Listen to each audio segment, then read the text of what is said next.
퇴근하고 한잔할까? 알바 뛰러 갑니다. 고달픈 청춘. 이게 뉴스의 제목입니다.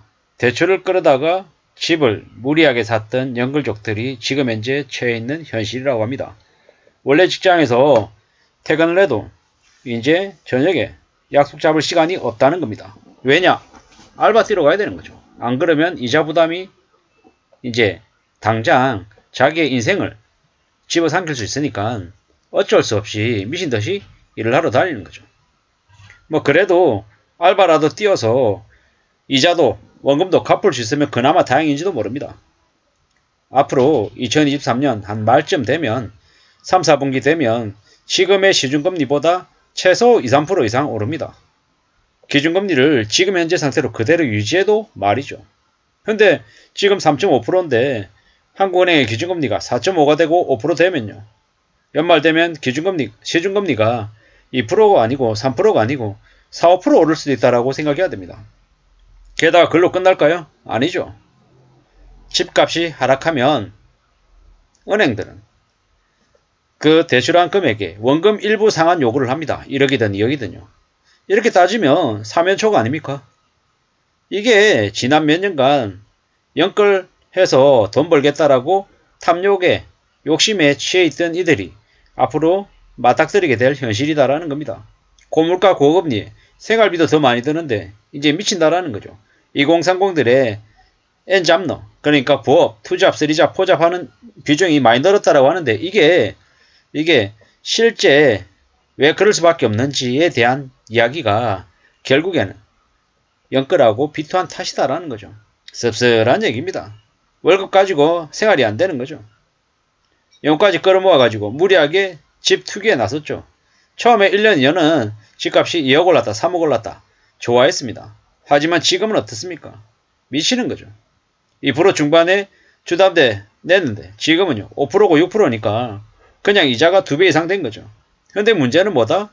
앞으로 2023년 연말이 되면 지금 내는 이자에 더블을 또 내야 된다라는 겁니다.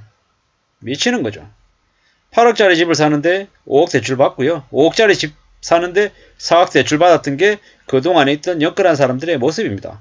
연끌이 뭡니까? 그냥 주택담보대출 받은 걸로 끝난 게 아니죠. 주택담보대출 받고 마이너스 대출 받고 뭐 들어있는 뭐 보험약관 대출 받고 온갖 끌어들일 수 있는 돈이란 돈은 전부 다 끌어모은 상태를 연끌이라 그러죠. 다중채무자라고 얘기합니다. 미치는 거죠. 이제 저금리가 지나가고 이제 고금리 기조가 이제 앞으로 계속 될 거다. 그리고 지금보다 금리가 더 올라갈 거다라고 하는 사항을 미루어 짐작해 보건데 저렇게 2030 청춘들이 앞으로 겪게 될 일들은 상상을 초월하는 거다라는 거죠. 앞으로 그 2030들 투잡 뛰고 쓰잡 뛰는 청년들이 어떻게 살까요? 정말 부실한 밥 먹으면서 사람들하고의 인간관계 아예 못하고 그냥 눈만 뜨면 일하고 뭐 잠시 쉬는 시간에 허겁지겁 밥 먹어야 되고 밤에 잠도 제대로 못 자고 미친듯이 아마 일하게 될 것 같습니다. 그래도 저렇게 포기하지 않고 일하는 사람들은 다행일지 모릅니다. 나 몰라라 하고 그냥 놔버리거나 아니면은 자발적 비자발적 채무불이행자 돼서 그냥 주민등 말소자가 돼서 그냥 도망다니는 사람들도 많이 생길 것 같습니다. 왜? 지금 현재 이번 인생이 그냥 끝났다라고 생각하는 거죠. 씁쓸한 거죠. 씁쓸한 겁니다. 앞으로 저 N잡느라고 얘기하는 그들이 겪게 될 일들은 좀 많이 충격적일 겁니다. 연끌에서 집 살 때는 집값이 계속 오를 줄 알았던 거죠. 천정부지로 2배, 3배, 5배 계속 오를 줄 알았던 겁니다. 현대 현실은 어떻습니까? 걸려든 거죠. 사기당한 거죠. 사기당한 겁니다. 대한민국에서 이제 뭡니까 그런 게 있었잖아요. 뭐 집값이 되게 많이 올랐다 어쩌고 저쩌고 했는데 실제로 현실이 어땠습니까? 충격적인 일들이 많았죠. 2021년 2022년 부동산 거래가 4만 건이 있었는데요. 그 중에서 7,280건이 신고가로 가격 조작했다라는 의심이 나온 정황들이 되게 많았죠. 무려 그 중에서 서울 같은 경우에는 서울 이제 2,100건 중에서 44%가 이제 신고가 계약이었답니다. 그래놓고 나중에 또 이제 취소해버리고 그냥 흐지부지 넘어갔죠. 그렇게 가짜로 시세 교란했던 그 가격을 보고 진짜 가격인 줄 알고 연끌한 사람들이 이제 꽤나 충격을 이제 겪는 거죠. 가짜 가격으로 저렇게 부동산 시장에 뻥튀기를 내놓으니까 실제로 보통의 사람들도 혹해서 이제 거기에 넘어가서 이제 많이 이제 어려워진 거죠. 우리가 과거를 통해서 앞으로 벌어질 일들을 예측할 수 있습니다. 2012년, 13년, 14년 부동산, 아파트 할인 분양이 엄청났습니다. 앞으로 그러한 일이 안 벌어진다고 누가 장담합니까?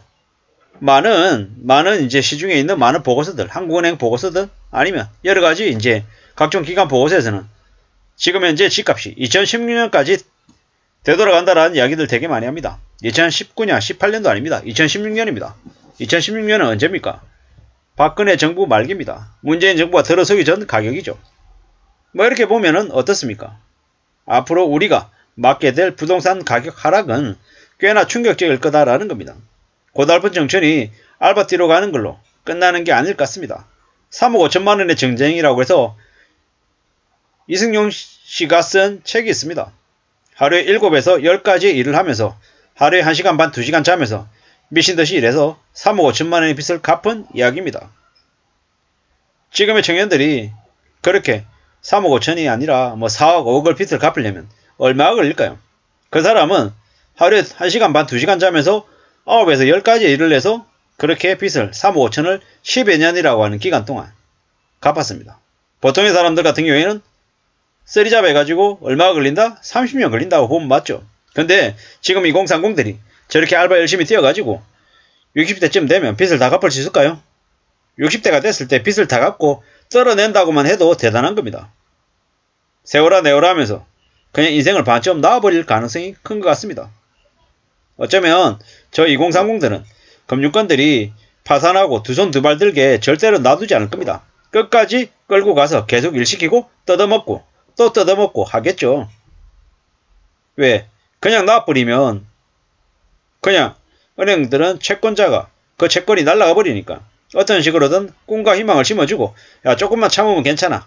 내년에 집값 다시 오른다. 내후년에 또 오르니까 2년만 기다려. 원래 다 그런 거야. 다 그렇게 배우면서 사는 거야. 이런 식으로 계속 꼬드기고 또 꼬드기겠죠. 그렇게 해서 아예 그냥 평생 노예로 삼는 겁니다. 3년만 버티면 돼. 2년만 버티면 돼. 이렇게 해서 3년, 또 3년, 또 3년 이러면서 10년, 20년, 30년 되고 나이 들어서 어떻게 됩니까?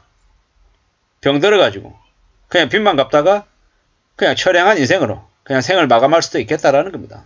저러면은 꼴병 들어가지고 병원비 많이 들고 이래저래 아픈 데 많아가지고 나이 들어서도 살아도 사는 게 아니고 가족들 제대로 못 챙기고 가족들 간에 불화도 심해지고 인생이 그냥 암울해질 것 같습니다.